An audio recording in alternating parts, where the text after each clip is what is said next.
Hi, good day. It's Mayor Weinstein. Uh, Israel now is starting a new campaign.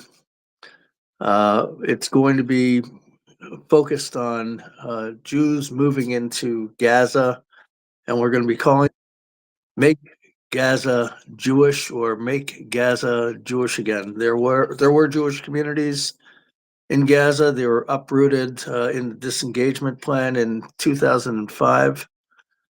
However, prior to that, throughout the centuries, there were always Jews living in Gaza. There was always Jewish community. There was always a presence there. It's only since um, recent that there's been a campaign to delegitimize the very existence of Jews living there or living in Israel. Uh, let's understand something, a few basic facts. In Israel, there are almost 20% of the population of the state of Israel is Arab. Almost 2 million Arabs live in the state of Israel, given full rights. This is not reciprocated anywhere in what they call the West Bank or certainly Gaza. Now, before I get into certain facts, I just want to mention briefly the Parsha. It's Parsha's Beshalach, and in this weekly Torah portion, we read about the splitting of the Red Sea when the Jews left Egypt. And when Jews left Egypt, and I mean, it was evil, and what Jews were enduring in Egypt, it was slavery. They were being slaughtered. The Pharaoh even was taking baths filled with the blood of Jewish babies, Jewish children. That's how demonic they were. We relate this to Hamas, the evil of Hamas, that they were just glorifying the butchering of Jews on October 7th, 2023. Now, in the Parsha, when the Jews left Egypt and they went to the sea, there was a commotion that happened. The Jews weren't sure what is going to happen. On the one side was the sea. On the other side were the Egyptians pursuing them to either slaughter them or bring them back to be slaves again, or both, combination of both. So there was a lot of fear. What should we do? Should we fight? Should we jump into the sea and just kill ourselves and not give them the satisfaction? Should we pray to God? Should we try to go back to Egypt? There was a lot of confusion going on. But God made a miracle, and God split the sea.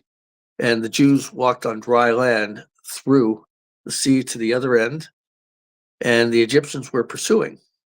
And then God told Moses, stretch out your rod that you have, that you're holding in your hand, and across the sea. And that's what Moses did. And then God made a miracle, and the sea collapsed on the Egyptians, all of them that were pursuing the Jews to murder them. All the chariots and the entire Egyptian army were drowned in the sea.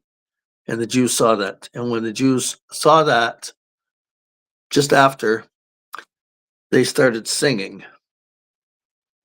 The men sang, and Miriam led the women to sing. So we commemorate that on this particular Shabbat. In Gaza, they made it very clear. Now, let me give you a few stats. You know, Israel's accused of genocide. Israel has accepted the figures from Hamas, how many deaths there were in this 2-year plus war.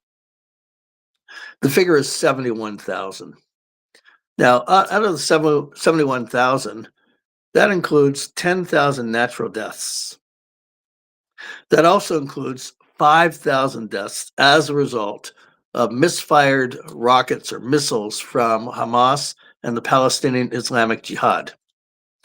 That also includes 25,000 Hamas terrorists that were killed.